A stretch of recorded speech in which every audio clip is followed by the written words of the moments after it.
खबर में खुश आमदेद। मेरे साथ आरमित भट्ट साहब और मैं हूँ सईद काजी। एक तो नाज़रीन अभी कल तोशा खाना का फैसला आना है।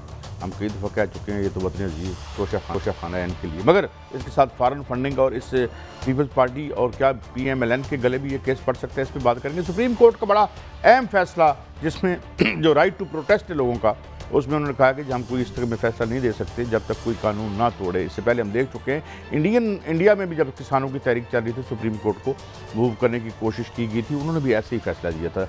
इसके साथ इमरान खान जो एक जुडिशल कमीशन बनाना चाहते हैं, ये साइफर के हवाले से क्या वो बन सकता है, उसके साथ तहरीक ऑडियो लीक्स पे उन्होंने एक जुडिशल कमीशन का मुतालबा किया और तहरीक इंसाफ के पस पर्दा खुद भी इमरान खान साहब ने ये माना है भट्टी साहब कि वो उनसे बैकडोर राब्ते हैं। वो आपसे अंदर की कहानी पूछेंगे, मगर पहले तो खाना पे आते हैं। डू यू थिंक भट्टी साहब कि इमरान खान को एतजाज़ अहसन साहब हमारे साथ हैं, इजाज़त दें तो पहला सवाल उनसे पूछ लें। Aitzaz Ahsan, welcome to the show sir, आपका बहुत शुक्रिया, आप हमें टाइम देते हैं।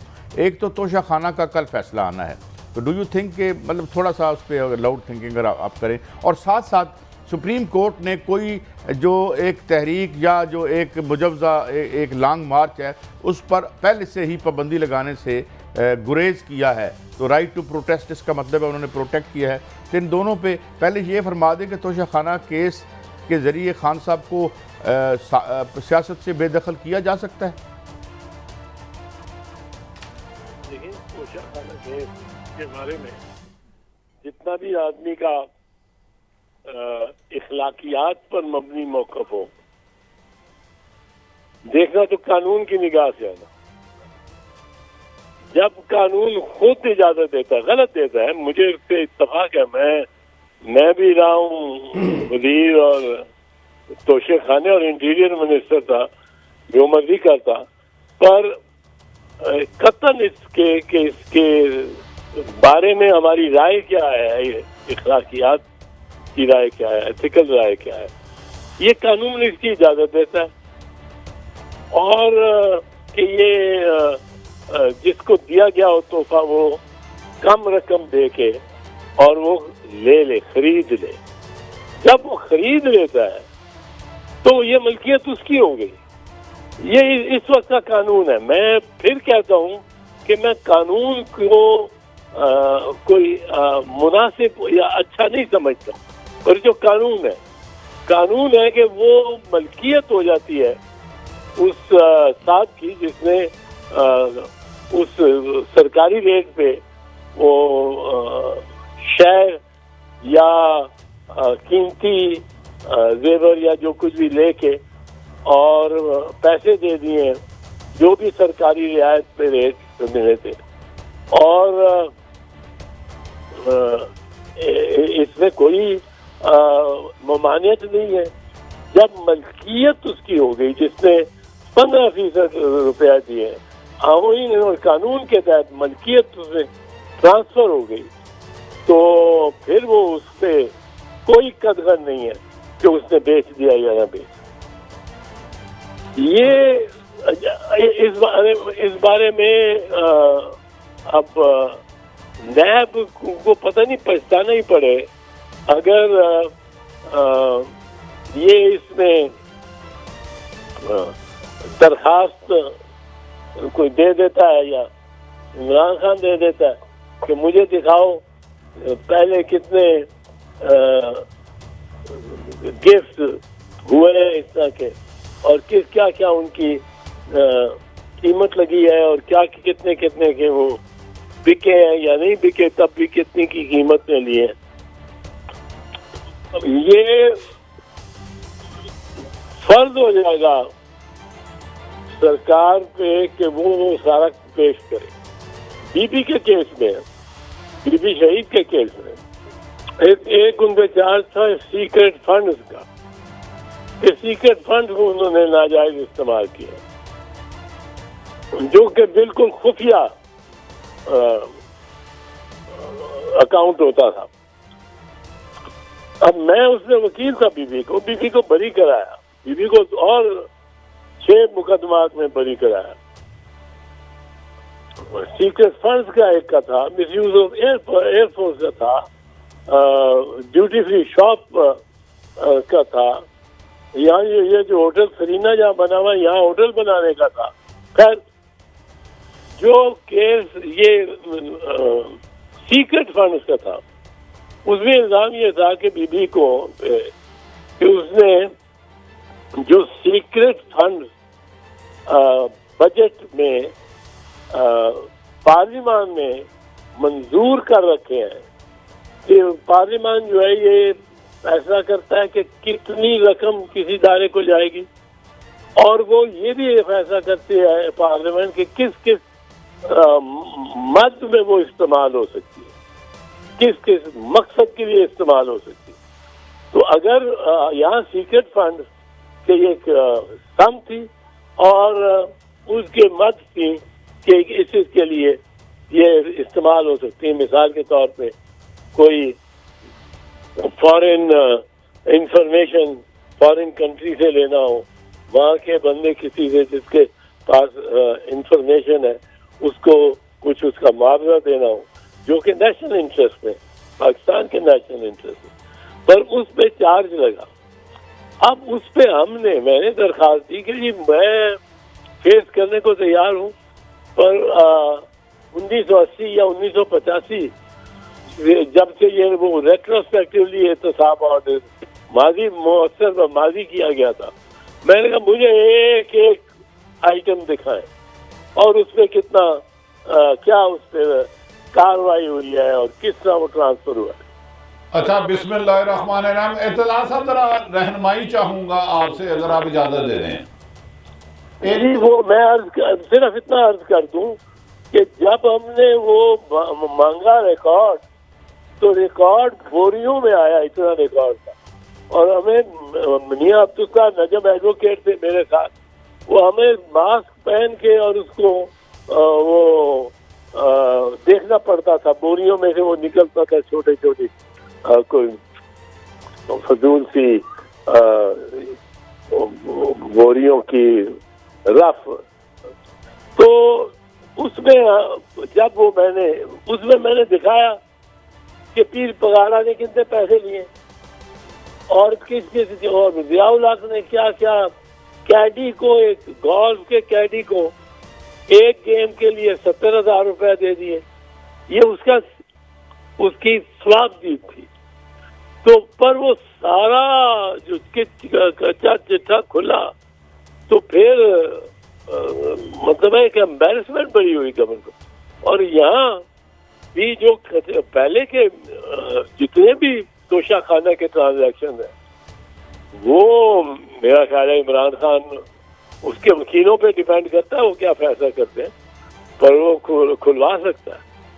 अच्छा, मैं इत्तला साहब एक रहनुमाई चाहूँगा। एक तो आप फरमा रहे हैं ये लीगल है, उसका हक है, तोशाखाना से जो गिफ्ट मिले मुकर्ररा कीमत अदा करे और वो उसे ले सकता है। क्या उसकी जो कीमत है उसको आपने अपने गोशवारों में शो करना होता है अगर करोड़ों की? और क्या दूसरा सिर्फ ये तोशाखाना के गिफ्ट जो बैरून ममालिक से बैरून लोग देते हैं, सियासतदानों को देते हैं, सरकारी अफसरों को भी तो देते हैं, हम अदारों के लोग भी जाते हैं, क्या कभी उन्होंने भी डिटेल दी लोगों को कि हमसे ये तोहफा मिला और हमने इतने पैसों की गर्द वापस ले लिया? ऐसी कोई है मिसाल? आप वज़ीर दाखिला भी रहे हैं।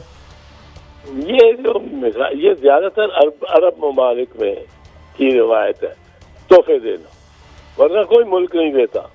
मैं कई मुल्कों में गया हूँ, कोई मुल्क नहीं, इंटीरियर मिनिस्टर मुझे घड़ी पकड़ा रहा हो चलते हुए, या कोई ये स्विट्जरलैंड में जाए आप, वो घड़ियां बनाने का मरकज है दुनिया का। वहाँ आपको घड़ी 10 पाउंड की घड़ी भी नहीं देंगे तोहफे के तौर पे कि यादगार रखें। नहीं, मैं अरबों में सवाल जरा आसान कर देता हूँ। क्या वो जो तोहफा मिला जिसी शख्सियत को, पीएम को, अगर वो उसने वो उसको सेल कर दिया, गोशवारे में जमा कराने का दिखाने का पाबंद है, और दीगर सरकारी अफसरान जो आला ओहदों पर फायदा है वो भी सऊदी अरब बहुत ज़्यादा जाते हैं, यूएई जाते हैं, उनको जो तोहफे मिले उनकी भी तफसीलात आ सकती हैं कभी सामने? जी बिल्कुल आ सकती है, और लाना लाजिम है। और इससे पहले पे बात मैं आपको ये अर्ज करता हूँ कि जब तोशाखाना से मैंने फर्ज करो 15 करोड़ की या 5 करोड़ की गाड़ी ले ली, निकलवा ली, और प्राइम मिनिस्टर ने मुझे वो पास ऑन कर दी। अब वो जो 5 करोड़ में की गाड़ी मुझे उसने 50 लाख में दे दी। 50 लाख मुझे दिखाने पड़ेंगे अपने गोशवारे में कि उसकी मनी ट्रेल क्या है, कहाँ से वो मैंने 50 लाख कमाए। और अगर मैं बेच देता हूँ उस गाड़ी को 5 करोड़, तो फिर मुझे वो अपने गोशवारे में दिखाना पड़ेगा कि 5 करोड़ आ गया, पर वो वाइट होगा। तो अगर वो शो नहीं किया जाता एतजाज हसन साहब, वो रकम होती है, आप गोशवारे में को 10 करोड़ की चीज़ बेच देता है और गोशवारे में उसको जाहिर नहीं करता, तो फिर इसमें क्या पोजीशन कोई अलग होगी ये कानून की? जाहिर नहीं बात, वो तो कानून के शिकंजे में आएगा, क्योंकि वो उसने पैसा अपनी उसकी इनकम बनेगा ना, वो इनकम टैक्स वाली साइड में जाएगा। अगर वो तोशा खाना से रियायत लेता है और भारी रकम पे बेच देता है, उससे ज्यादा 5 करोड़ की गाड़ी 50 लाख में लेके 3 करोड़ में बेच देने का मतलब यह है कि आपको कोई 1.5 करोड़ का जो आपका इसमें इजाफी बना, उसका आपको अकाउंट फॉर करना पड़ेगा। अच्छा एतजाज साहब, आपने एक बड़ी दिलचस्प बात की, मैं चाहता हूँ ये सामने आए। ये जो रिकॉर्ड आपने निकाला था जिसमें लगता है कि दादाजी की जो फातिहा जो है हलवाई की दुकान पे होती रही, जितने हुक्मरान आए ये पर्सनली लोगों को माल जो है वो देते रहे, मुझे भट्टी साहब पसंद आ गए मैंने इनको दे दिया, ऐसी बातें थी उसमें जो आपने रिकॉर्ड देखा। और सेकंडली ये बात, दूसरा हिस्सा है मेरे सवाल का कि तोशा खाने पे केस में क्या जो है वो इलेक्शन कमीशन पाबंदी लगा सकता है या उन्हें नाअहल कर सकता है इमरान खान साहब को। मगर पहले ज़रा वो बता दें कि किस किस ने हमारा माल किस किस को खिलाया। बड़े ही नाम, बड़े ही मोतबरीन के नाम थे, पर्दा नशीनों के नाम थे। अच्छा, मेरे पास वो कहीं फाइल में पड़े हुए होंगे, मैं देखना चाहिए, मुझे कभी निकालना चाहिए। पर वो है सीक्रेट, वो है सीक्रेट, मैं उसको पब्लिश नहीं कर सकता। लेकिन आप इतना हमें बता रहे हैं कि जाती तौर पर लोगों को नवाजा गया, वो फंड्स जो किसी और मकसद के लिए थे, किसी और उसके हट के लोगों को दिए गए, इतना तो आप बता रहे हैं हमें। मैं आपको बता रहा हूँ, पीर साहब पगाड़ा शरीफ ये हवाई जहाज में कई जगह गए फर्स्ट क्लास, और वो बस ज़ियाउल हक के दफ्तर से इंस्ट्रक्शन हो जाती थी PIA को कि ये आपको चेक, ये महकमा जो टिकट सर्विस का था ये आपको दे देगा, तो वो फिर टिकट में नाम भी नहीं लिखा जाता था, क्योंकि टिकट अच्छा पेमेंट थी ना। जी जी, पर रिकॉर्ड में तो होती थी, रिकॉर्ड में होती थी, टिकट में नहीं होती थी। अच्छा, और सेकंडली क्या अब इलेक्शन कमीशन के पास ये इख्तियार है कि वो नाअहली कर सके कुछ अरसे के लिए तायाद इलेक्शन इस तोशा खाना केस में? तोशा खाना केस में तो मेरा ख्याल नाअहली हो ही नहीं सकती, सजा हो सकती है, और पर इलेक्शन कमीशन कुछ नहीं कर सकती है। इलेक्शन कमीशन अदालत नहीं है, इलेक्शन कमीशन एक इंतजामी ढांचा है, उसके पास जुडिशल पावर्स कोई नहीं है। जुडिशल पावर्स के लिए उसको रिफर करना पड़ता है सुप्रीम कोर्ट को। इलेक्शन कमीशन एक बहुत चीज बन गई है, पर ये एक एग्जीक्यूटिव बॉडी है, जुडिशियल बॉडी नहीं है। सो ये इख्तियार अदालत के पास ही जाएगा अल्टीमेटली। जी ये अदालत के पास। अच्छा इतना साहब, फिर ये रहनुमाई फरमा दे, अगर इमरान खान साहब का ये तोशा खाना उन्होंने लास्ट गोशवारों में नहीं जमा किया लेने के बाद, तो फिर अदालत भेजेगी, फिर भी इलेक्शन कमीशन अदालत को भेजेगा, अजराए खुद कोई फैसला नहीं कर सकता। अदालत को भेजेगा, पर अगर ऐसा हुआ तो इमरान खान को सजा का इम्कान ज्यादा है, बहुत ज्यादा है। अच्छा, एक बात तशना रह गई थोड़ी, वो भी हम आपसे गाइडेंस लेते हैं। सुप्रीम कोर्ट ने कहा है कि कोई पाबंदी हम नहीं लगा रहे, तो ये बेसिक ह्यूमन राइट है पीसफुली प्रोटेस्ट करना। और मेरे जहाँ तक मुझे याद है, सुप्रीम कोर्ट, इंडिया की सुप्रीम कोर्ट ने भी किसानों की तहरीक के सिलसिले में कोई पाबंदी नहीं लगाई थी। तो मेरे ख्याल में एक मुनासिब फैसले ही हमें इसे कहेंगे एतजाज साहब। बहुत मुनासिब फैसला, और शुक्र है कि कभी तो किसी हमारे सुप्रीम कोर्ट ने ऐसा फैसला किया है कि देखिए, जब तक वो जुर्म न कर दे उसको तो गिरफ्तार भी नहीं किया जाता, कोई आदमी, कोई शहरी। तो अब आप उसको राइट ऑफ प्रोटेस्ट को करना चाहता है, तो ये गवर्नमेंट इतनी घबरा गई है कि ये उसको पहले ही क्या एक प्रिएम्प्टिव ऑर्डर देना चाहती है कि वो ना करे, एहतजाज ना करे। इस तरह तो सारे एहतजाज जो रेलवे वर्कर जो करते हैं, पीआईए की जरा ज्यादा हसास बात है क्योंकि वो फ्लाइट से मुतालिक है, उधर लॉ सख्त है। पर हर जगह ये right of freedom to protest है। अच्छा इमरान साहब, ये रहनुमाई फरमाएं, इमरान खान साहब कह रहे हैं जो वजीर आजम साहबान कोई भी हो, उनका नाम इमरान खान साहब हो, मोहतरमा शहीद बेनज़ीर हो, नवाज शरीफ हो, उनके टेलीफोन रिकॉर्ड किए जाते हैं, घर और दफ्तर बग किए जाते हैं। इस पर जुडिशल कमीशन बनना चाहिए। आप क्या समझते हैं, इस पर कोई जुडिशल कमीशन बनना चाहिए और पता चलना चाहिए कि ये बग करता कौन है, कौन टेलीफोन सुनता है? प्राइम मिनिस्टर ऑफ पाकिस्तान जो कि चीफ एग्जीक्यूटिव है मुल्क के।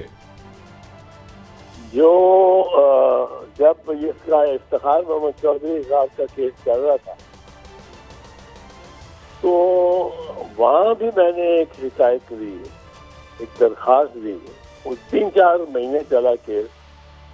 मैंने कहा जी कि हमारे ये डॉक्यूमेंट और मटेरियल जो है, ये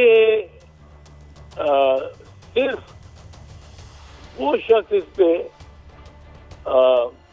एतराज कर सकता था जिसने हमारी कॉन्वर्सेशन सुनी। अच्छा, उसमें सुप्रीम कोर्ट के 13 जजेस का बेंच था, उन्होंने ऑर्डर किया इंक्वायरी, और जजेस के घरों में, क्योंकि ये हमारी गुफ्तगू जजों के घरों में होती थी, चीफ जस्टिस के घर में पर्टिकुलर, वो मौजूद थे लेकिन अपने घर में रह रहे। तो फिर वहां से निकले आलात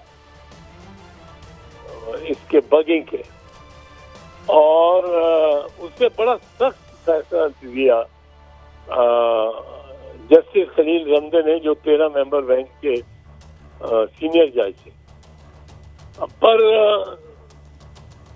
वो भी मामला, उसके बाद फैसला तो यूं दिया कि आईपी चीफ भी गायब और भी गायब, मतलब इनको यानी फारिग और सब कुछ, पर अमल दरामद कोई नहीं हुआ। इंटेलिजेंस एजेंसी इस मामले में ज्यादा एक तरह मुस्तकम और ताकतवर रही। अच्छा एतजाज साहब, no offence is meant because you have a very clean political career और आपने कभी अपनी लॉयल्टीज शिफ्ट नहीं की। सोशल मीडिया पे कहानी चल रही है कि you are being approached by PTI. I don't buy this, लेकिन क्लैरिटी के लिए मैं आपसे पूछ रहा हूँ, कोई ऐसा मामला है कि यानी कुछ लोग चाह रहे हैं कि इस बड़ी पॉपुलर पार्टी में आप आएँ? काई साहब, जहाँ तक तो पीटीआई या इमरान खान के चाहने का ताल्लुक है, he has been kind to me. वो तो जब जलसे इलेक्शन के जलसे लड़ता था, तो जलसों में उसने कई जगह तकरीरों में उसने कई दफा कहा है कि एतजाज एहसन मेरे साथ यहाँ खड़ा हो तो हमारी ताकत बड़ी है। 1-2 मरतबा, मेरा तो बहुत कहा, 1-2 मरतबा साथ जावेद हाशमी का भी नाम, और जावेद हाशमी चला गया। पर मैंने कहा कि भाई मेरी तो पीपल्स पार्टी मेरा खानदान है, मैं इस तरह नहीं। और मैंने उसको ये समझाया भी उस वक्त इमरान खान को, ये 8-10 साल की बात, कि मेरे पास आ जाता था और कि तुम चलो और मेरे साथ। मैंने उसको कहा पार्टी बदलना कोई मुस्तहसन काम नहीं है। और मैं अगर तुम्हारे साथ आऊंगा तो अगर मेरा वजन 1 मन है इस वक्त, तो इस इकदाम के साथ वो 10 पे रह जाए। तो इसके बगैर किए हुए एक जगह जम के खड़े रहता हुआ इत्तेजाज एहसन, उसकी और वैल्यू है, और एक जो ये वफादारियां बदलता हुआ उसकी वैल्यू कम है। पर उसने उस वक्त भी कहा। आजकल तो ये मेरे खिलाफ एक मुहिम चलाने की कोशिश की है ग्रो ने पाकिस्तान पीपल्स पार्टी में। उन्होंने प्रेस कॉन्फ्रेंसेस 2-3 की हैं, और एक प्रेस कॉन्फ्रेंस में उन्होंने कहा है कि इत्तेजाज एहसन को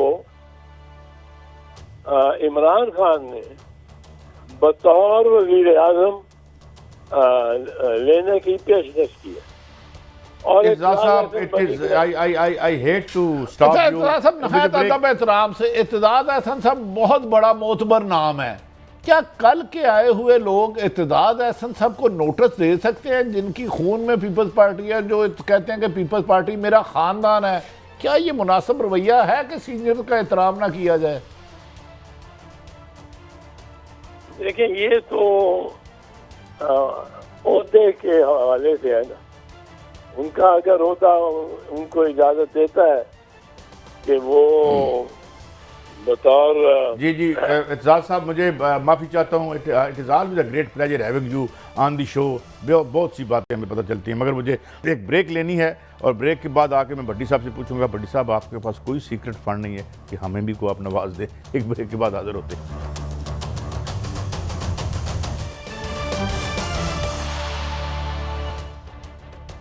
वेलकम बैक। भट्टी साहब, आपके पास खबर है कि बड़े लेवल पे आपस में मुशावरत शुरू हो चुकी है।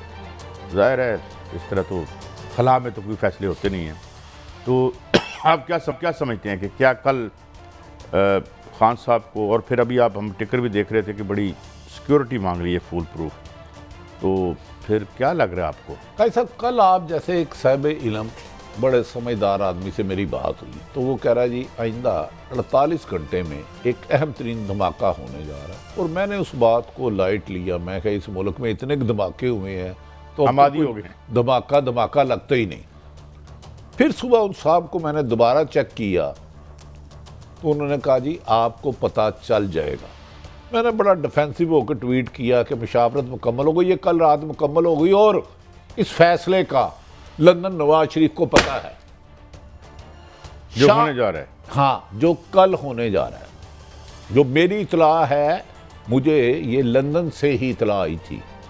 तो आज जब शाम को एक खबर आई कि इलेक्शन कमीशन कल तोशाखाने का फैसला सुनाने जा रहा है, और अभी आया कि फुल प्रूफ सिक्योरिटी मांग ली, तो अब यकीनन वो इमरान खान साहब को बाइज़्ज़त तौर पे क्लियर भी कर सकते हैं और कोई सज़ा भी दे सकते हैं। जबकि इत्तेजाज एहसन साहब का कहना है कि ये एग्जेक्टिव बॉडी है, इंतज़ामी अदारा है, ये नाहल नहीं कर सकता। लेकिन इसकी एक मिसाल फैसल वाडा को इलेक्शन कमीशन ही नाहल कर चुका है।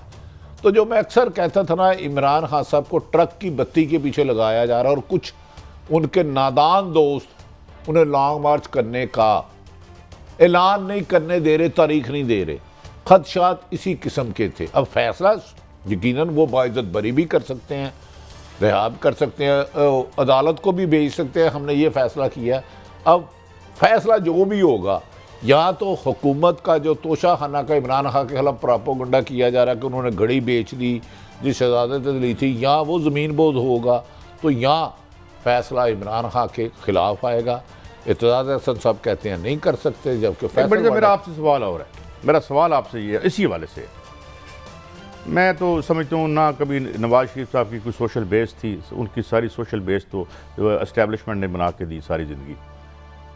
उनको भी आप सियासत से बेदखल नहीं कर सके, ताहयात नाअहल करके भी।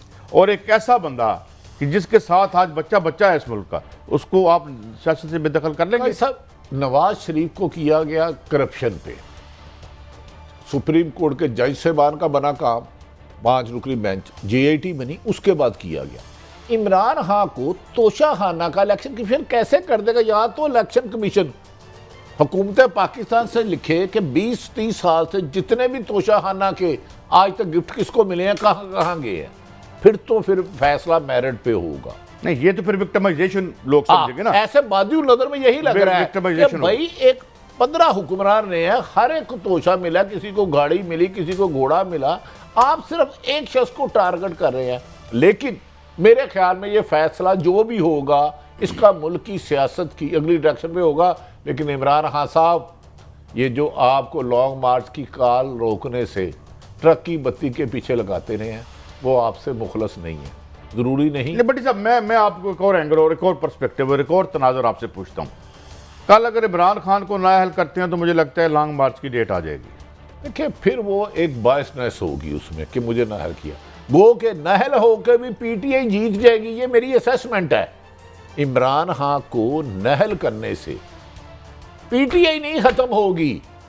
इमरान खान जब तक है PTI है, लेकिन वो इलेक्शन कंटेस्ट नहीं कर सकेंगे। इलेक्शन मुहिम तो चला सकेंगे, नवाज शरीफ भी नाअहल हुए, इलेक्शन मुहिम चलाती रही। इलेक्शन जब कराएंगे अगला इलेक्शन तो इसने खान ने जाना है। लेकिन अगर अब उसके बाद फैसले के बाद वो आप लॉन्ग मार्च की कॉल देते हैं तो फिर कहेंगे जी इमरान खान को नाअहल किया तो ज़ाती इंतकाम पे आ गए। इसलिए मेरा ख्याल है उन्होंने लॉन्ग मार्च की कॉल पुरअमन एहतजाज जो उनका हक था उन्हें थोड़ा सा देर कर दी, ये मेरी राय है। लेकिन कल फैसला यकीनन जो इलेक्शन कमीशन करेगा, लेकिन भाई साहब इलेक्शन कमीशन ने फैसला कल करना है।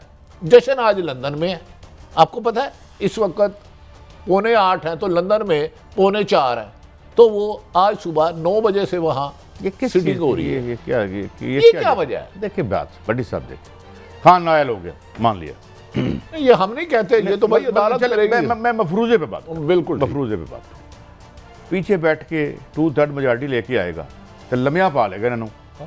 मेरा इस वक्त खान के साथ प्रॉब्लम क्या है? खान के साथ प्रॉब्लम इसलिए है कि सारे ये क्यों इकट्ठे हुए हैं कि यार इन्हें सारे नल करना की है। देखिए प्रॉब्लम, और उनसे ये पूछा भी गया है, सियासी मैदान में ये इमरान खान को नई शिकस्त दे सकते, वो हकीकत बन चुकी है। किसी को अच्छी बात लगे, किसी को नागवार, लेकिन इमरान खान साहब आपके बड़े नाअहल 1-2 एडवाइजर हैं जिन्होंने आपको लॉन्ग मार्च की कॉल से रोका। ये तो देखिए ना, नवाज शरीफ साहब की ख्वाहिश पर जिस तरह आप कह रहे हैं कि उनको पहले ही अगर इत्तला है इस बात की, तो फिर ये इलेक्शन कमीशन की दुकान बंद कर दें, हमें वैसे ही बता दिया करें। अगर तो ये खबर, आपकी खबर का मैं हवाला दे रहा हूं। देखिए मैं कह रहा हूँ फैसला इलेक्शन, मैं तो खबर दे रहा हूँ, कल रात से मुझे ये खबर कंफर्म है ये होने जा रहा है। लेकिन हम डरते मारे नहीं देते, क्योंकि पाकिस्तान में आपके कपड़े उतार दिए, आपका नाम लेना जुर्म है, कपड़े उतारना जुर्म नहीं है। बड़ी बदकिस्मती है पाकिस्तान में।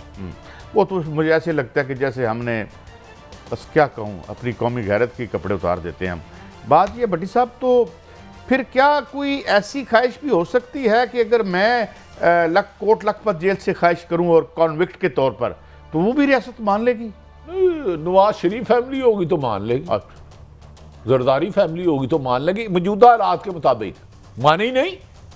कन्विक्ट था ना नवाज शरीफ, जेल में था, अस्पताल भेजा, अस्पताल से बाहर भेजा। कादी साहब कहाँ ये बात कर रहे हैं? अच्छा, इमरान खान के लिए कानून और है, हाँ, उनके लिए कानून कुछ लाडले हैं। थोड़ा सा यहाँ से रिलेट करके 2-3 खबरें देना चाहता हूँ।